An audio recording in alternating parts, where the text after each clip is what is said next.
সুপ্রিয় দর্শক, আসসালামু আলাইকুম। গত 5 আগস্ট ছিল বাংলাদেশের জন্য একটি ঘটনাবহুল দিন। এই দিনে পরপর অনেকগুলো ঘটনা একসাথে ঘটে।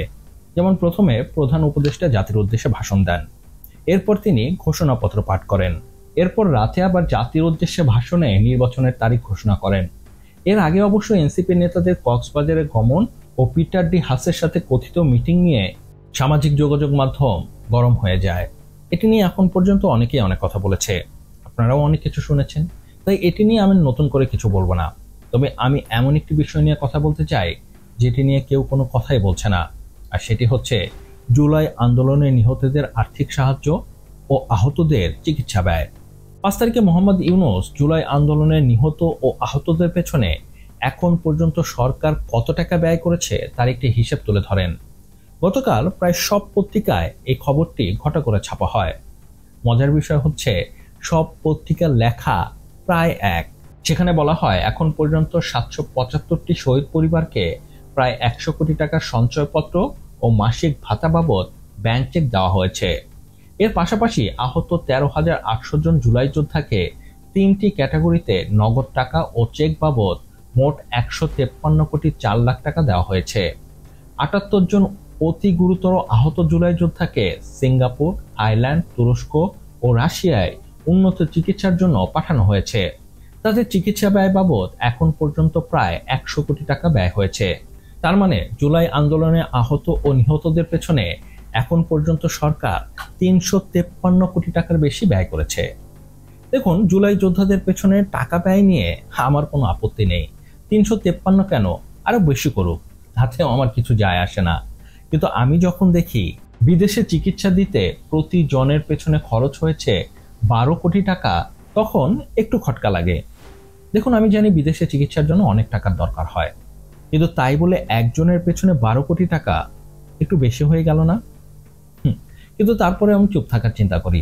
কিন্তু কালই জুলাই আহত ও নিহতদের নিয়ে একটি ভিন্ন ধর্মী রিপোর্ট প্রকাশ করে বিবিসি, যার শিরোনাম সরকারি হিসেবেই চলছে কাটাছেঁড়া, অভ্যুত্থানের 1 বছর পরও নিহতের আসল সংখ্যা নিয়ে ধোঁয়াশা।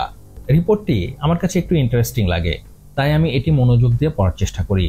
রিপোর্টে বলা হয়, অভ্যুত্থানের 1 বছর কেটে গেলেও এখন পর্যন্ত সরকার আহত ও নিহতদের সঠিক কোনো তালিকা তৈরি করতে পারেনি। সেখানে বলা হয়, এই অভ্যুত্থান ঘিরে ঠিক কতজন মানুষের মৃত্যু হয়েছে সেটি নিয়েও নানা প্রশ্ন ঘুরপাক খাচ্ছে। কেননা সরকারের পক্ষ থেকে মুক্তিযুদ্ধ বিষয়ক মন্ত্রণালয় যে গ্যাজেট তৈরি করেছে, তাতে জুলাই অভ্যুত্থানের নিহতের সংখ্যা বলা হয়েছে 844 জন। অন্যদিকে এই আন্দোলন ঘিরে জাতিসংঘের ফ্যাক্ট ফাইন্ডিং মিশন যে প্রতিবেদন তৈরি করেছে, তাতে নিহতের সংখ্যা বলা হচ্ছে প্রায় 1400।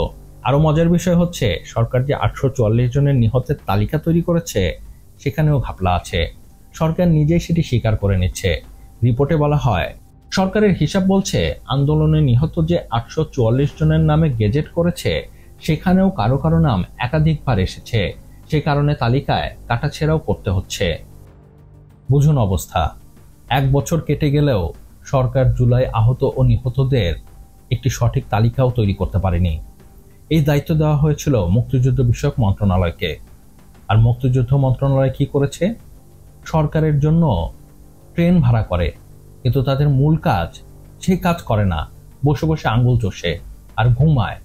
আর ঘুমাইতে ঘুমাইতে তারা 9-6 করে একটা তালিকা যাও তৈরি করছে, তার ভিতরে বিভিন্ন নাম ঠিকানা ভুয়া। এমন অনেক আছে এই তালিকায় যাদের একই নাম বারবার এসেছে। এখন প্রশ্ন হচ্ছে, এই ভুয়া নাম ঠিকানা এখানে আসলো কিভাবে? কেউ না কেউ অবশ্যই এর ভিতরে দিয়েছে। ভূতে এসে তো আর দিয়ে যায়নি। আর সেই কেউ না কেউ অবশ্যই এই সরকারের ভেতরেই আছে বা তাদের সহযোগী। তার মানে সহজ ভাষায়, জুলাই আন্দোলনে নিহত ও আহতদের জন্য যে টাকা ব্যয় করা হয়েছে, তার একটি বিরাট অংশ লুট হয়ে গেছে। আর লুট করা হয়েছে এসব ভুয়া নাম ঠিকানা দিয়ে। এখন আপনি চিন্তা করুন, তারা কোন ধরনের নিম্ন মানুষ যে জুলাই আন্দোলনে আহত ও নিহতদের তালিকার ভেতরে ভুয়া নাম ঠিকানা দিয়ে তাদের হকের টাকা মেরে খায়। আর যারা আসল ভুক্তভোগী, তাদের রাস্তায় নেমে আন্দোলন করতে হয়।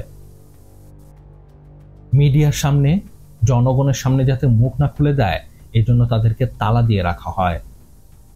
আরো আশ্চর্যের বিষয় হচ্ছে মিডিয়া এটি নিয়ে একদম চুপ, কেউ কোনো কথা বলছে না। তবে অপরাধ গোপন থাকে না, একদিন না একদিন ঠিকই প্রকাশ পায়। আজ পাচ্ছে না, আজ আমরা হয়তো সঠিকভাবে জানতে পারছি না এখান থেকে ঠিক কত টাকা দুর্নীতির মাধ্যমে হাওয়া হয়ে গিয়েছে, তবে একদিন না একদিন আমরা অবশ্যই জানতে পারবো, আর সেই দিন খুব বেশি দূরে না।